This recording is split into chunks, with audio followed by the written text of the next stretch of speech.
Salam alaikum la famille DZ, j'espère que vous allez bien et bienvenue à tous les amoureux du football sur la chaîne Renard des Surfaces, la chaîne qui parle, qui vit et qui respire le football. Les amis, il y a une nouvelle qui est tombée, qui circule un petit peu partout sur les réseaux sociaux.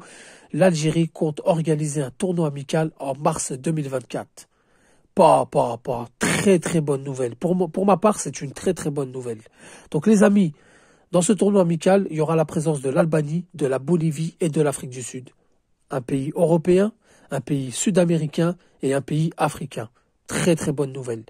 Dommage qu'il n'a pas de pays asiatique, mais bon, on a déjà joué des matchs amicaux face à des pays asiatiques. Donc les amis, avant de rentrer dans le vif du sujet, avant de vous donner mon point de vue sur tous les plans, il faut savoir que la date FIFA du mois de mars 2024, donc juste après la CAN, elle est libre pour l'Algérie. Donc il n'y a que des matchs amicaux. Les matchs officiels reprendront en juin 2024 de cette même année pour la prochaine Coupe du Monde 2026. Donc après 2 journées, je rappelle que l'Algérie est en tête de ce groupe avec 6 points après 2 victoires. Une face au Somalie et une face au Mozambique à l'extérieur. Donc les amis, dans ce tournoi amical, il y aura l'Albanie, comme je vous ai dit, pays européen. À l'été 2024, elle participera à son 2e Euro en Allemagne, après avoir participé à celui de 2016. En phase qualificative, elle a fini première devant la République tchèque et la Pologne. Ce qui prouve que l'Albanie n'est pas à prendre à la légère. C'est une équipe qui ne cesse de progresser d'année en année. Et donc c'est une très bonne nouvelle. C'est un match auquel on pourra en tirer beaucoup d'enseignements. La Bolivie participera, elle, à l'été 2024 à sa 28e participation à la Copa América. Elle a gagné une seule fois dans les années 60 ou 70. Vous me reprendrez en commentaire si je me trompe. C'est une équipe sud-américaine au caractère dur, au jeu rude, même si c'est pas un foudre de guerre, c'est pas le Brésil, c'est pas le Chili, c'est pas l'Uruguay, c'est pas l'Argentine, mais c'est quand même une équipe auquel on pourra en tirer beaucoup d'enseignements. L'Afrique du Sud, pays africain que vous connaissez tous, participera à sa 11e Coupe d'Afrique des Nations en 2024 en Côte d'Ivoire. C'est une équipe qui l'a déjà remportée à domicile. C'est une équipe qui joue vite vers l'avant. C'est une équipe qui ne ferme pas le jeu. C'est une équipe vraiment qui est naïf et donc qui part vers l'attaque. Et ça, c'est la même chose. On pourra en tirer beaucoup d'enseignements. Donc, côté sportif, je pense que le choix de ces 3 équipes, ce n'est pas les meilleures équipes du monde, mais on pourra en tirer beaucoup d'enseignements. Pourquoi? Parce que tout simplement, on pourra tester des nouveaux joueurs. On pourra tester des avant-centres comme Ben Bohali. On pourra tester Bakrar. On pourra tester beaucoup de joueurs que beaucoup de supporters réclament, que Belmadi suit de près, championnat algérien ou même à l'étranger. On pourra tester des milieux de terrain comme Chitraoui. On pourra tester des défenseurs comme Alilette, intégrer Belaïd, préparer l'avenir. À travers ces matchs-là, on aura 3 équipes différentes.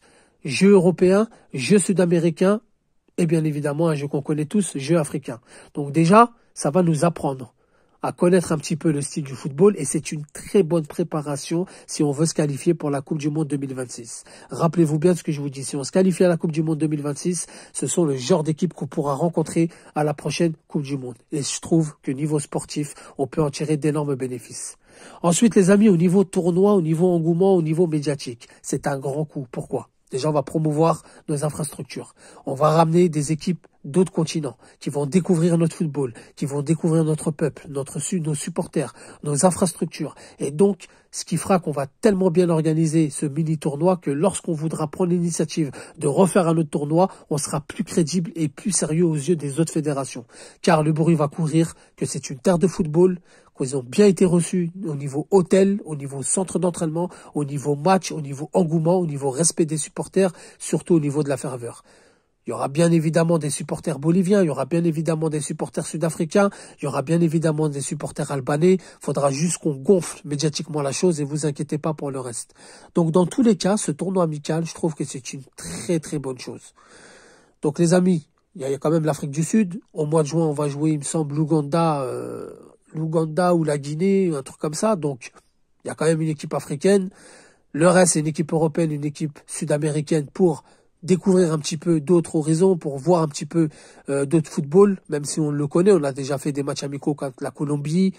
On n'a pas énormément fait de matchs amicaux contre l'extérieur ces temps-ci, donc, à part la Suède aussi peut-être. Mais là, c'est une aubaine pour découvrir et faire découvrir nos infrastructures, notre pays et notre football.